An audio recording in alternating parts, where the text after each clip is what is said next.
네, 한덕수 대행의 대미 협상 관련 기자회견 시작하도록 하겠습니다. 네, 한덕수 대통령 권한대행이 24일과 25일 한미 재무통상장관이 참여하는 2+2 관세 협상을 합니다. 한덕수 대행에게 경고합니다. 내란수계가 임명한 내란 정권의 내란 총리에게 주어진 임무는 짧은 기간의 대통령 선거 관리를 무탈히 해내는 것뿐입니다. 한덕수 대행 체제는 국가의 전략적 이익이 걸린 협상에서 국민을 대표할 자격이 없습니다. 권한 대행일 뿐 국민의 손으로 선출한 민주적 정당성을 갖추지 못했을 뿐더러 더군다나 민주주의라는 헌법적 가치보다 개인적인 정적 제거의 수단으로 군을 동원해서 내란을 일으키고 파면당한 정권의 국무총리에게 대한민국의 국익을 둔 협상의 권한을 쥐어줄 수는 없습니다. 미국과의 협상을 조기에 타결할 실익도 없습니다. 현재 상황에서 대미 협상의 조기 타결 자체가 국익 손실을 의미합니다. 협상팀이 할 일은 실질적 의미의 협상이 아니라 미국의 요구사항과 진의 그리고 전략을 최대한 파악해서 국내에 보고하는 수준에 머물러야 합니다. 이것을 넘어가는 한덕수 대행의 어떤 대미 약속도 월권이고 반국익입니다.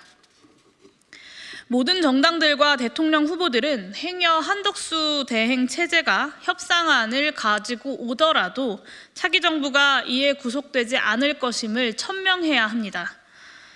한덕수 대행 체제가 대미 협상에 자격이 없다라는 것은 오히려 실질적인 협상을 미룰 좋은 명분이 될 것입니다. 미국이 직간접적인 경로로 협상의 의제로 올린 사안들을 보면 말이 관세 협상이지 우리나라 입장에서는 핵심 국가 이익들을 총망라하고 있습니다. 한국의 자동차 배기가스 규제, 쇠고기 수입 제한, 넷플릭스 등 글로벌 콘텐츠 업체의 망 사용료 등 다양한 비관세 공공규제들을 포괄하고 알래스카 LNG 개발과 조선업 등 대미 직접 투자들까지 겹쳐 있습니다. 여기에 주한미군 주둔 비용과 한반도 동북아 안보에서 한국의 지위와 역할 등 안보 현안들까지 들어 있습니다. 2개월 남짓 선거를 관리하는 내각이 이런 전략적인 국익을 놓고 국민을 대표한다는 것은 상상할 수 없습니다. 경거망동하지 않기를 한덕수 권한대행에게 경고합니다. 트럼프의 관세 정책이 애초에 구상대로 흘러간다라는 보장이 없는 상황에서 조기의 협상 타결은 장기에 걸친 협상보다 우리에게 훨씬 불리한 결과를 예정하고 있습니다. 대미 흑자교역국에 대해 날조에 가깝게 계산된 세율을 적용한 미국의 상호 관세 부과 천명 이후에 글로벌 채권 시장에서 대량의 미국채 매도가 시작됐습니다. 통상적으로 시장 불확실성이 증폭하면 주식시장은 하락하고 최고의 안전자산인 미국채 가격은 상승하는 것이 일반적입니다. 그런데 이번에는 주식시장만이 아니라 채권시장까지 대폭락했습니다. 미국채 가격이 폭락하면서 0.2%만 변화해도 큰 폭의 변동으로 인식하는 10년물 미국채의 수익률이 3.9%에서 4.5%로 급등했습니다.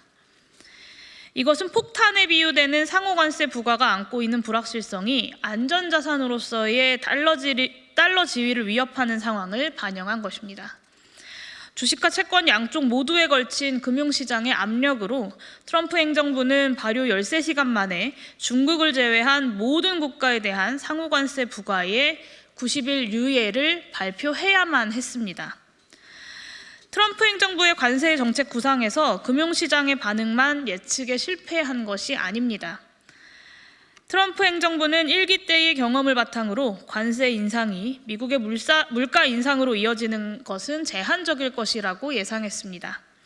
하지만 연방준비제도 이사회의 판단은 다릅니다. 제롬 파월 연준 의장은 지속적으로 해임 가능성을 들먹이는 트럼프 대통령의 금리 인하 압박에도 거부의 의사를 명확히 하고 있습니다. 관세 정책이 몰고 올 경기 침체를 우려하는 트럼프 행정부와 물가 인상 우려로 금리 인하를 서두르지 않는 연준의 교착 상태는 트럼프 행정부의 관세 정책 약화 내지 좌초 가능성을 높이는 요인입니다. 이것의 대미 협상 전략에 함의하는 바는 조기 협상 타결에 대한 강박이 오히려 우리에게 불리하다라는 것입니다. 중국과의 통상전쟁에서 미국이 승리할 것이란 전망도 밝지 않습니다. 백악관은 중국에 대한 보복적 관세율은 유지하면서도 중국산 스마트폰 및 기타 전자제품에 대한 임시 면세 조치를 취했습니다. 그렇지 않을 경우에 미국의 소비자들에게 감당할 수 없는 비용을 초래할 것이 명확했기 때문입니다.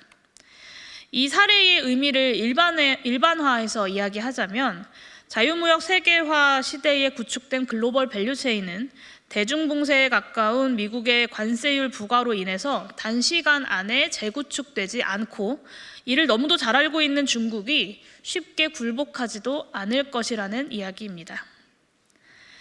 중국의 경제 발전을 저지하려는 트럼프 행정부의 관세 정책에 한국의 통상 전략을 일치시키려는 것은 너무나도 위험합니다. 그런데 자칭 통상 전문가라고 이야기하는 한덕수 권한대행은 협상을 하기도 전에 해외 언론과의 인터뷰에서 이런 위험한 인식을 드러냈습니다. 국책연구기관 대외경제정책연구원도 중요한 지적을 하고 있습니다. 반도체, 자동차, 철강, 전자제품 등 우리의 대미 수출 주력 상품들은 국가 간 협상이 가능한 상호 관세 적용 상품이 아니라 이미 미국이 어느 국가를 막론하고 전 세계를 대상으로 25%의 관세를 매겼거나 곧 매길 것으로 예고한 보편 품목 관세의 대상이라는 점입니다.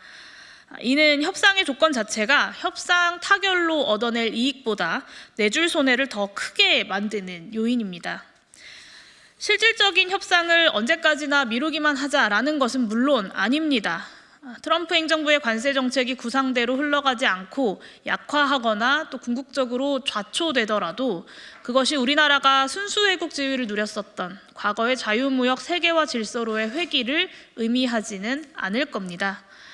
2024년 대미 무역수지 흑자가 전체 무역수지 흑자보다 더 클 정도로 미국 시장은 우리 경제에 중요한 위치를 점하고 있고 다가올 협상에서 이익의 균형을 이루고 피해를 최소화하는 협상은 절대적으로 중요합니다.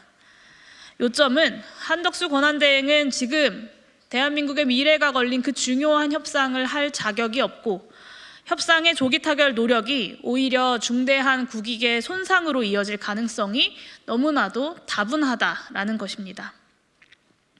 가장 우려스러운 것은 윤석열 일당이 벌인 내란 행위에 대한 헌법재판소의 단호한 판결과 국민들의 심판에도 불구하고 자기 지위를 망각한 내란 대통령의 권한을 대행하고 있는 한덕수의 대통령 놀이, 그리고 더 나아가서 실제로 대통령이 되고 싶은 한덕수 개인의 꿈을 위한 사전 선거 운동이 국익 손상으로 이어질 가능성입니다.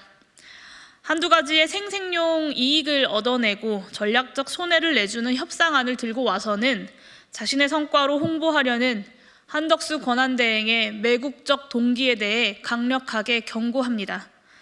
호랑이 없는 굴에 여우가 왕노릇 할 수 있다고 생각한다면, 그래서 정말 한덕수 본인이 대통령이 될 수 있다고 생각한다면 당장 헛된 꿈에서 깨어나시길 바랍니다. 민주공화국의 국민들은 여우의 왕노릇을 지켜보고만 있지는 않을 것입니다. 이것으로 기자회견 마치도록 하겠습니다. 감사합니다.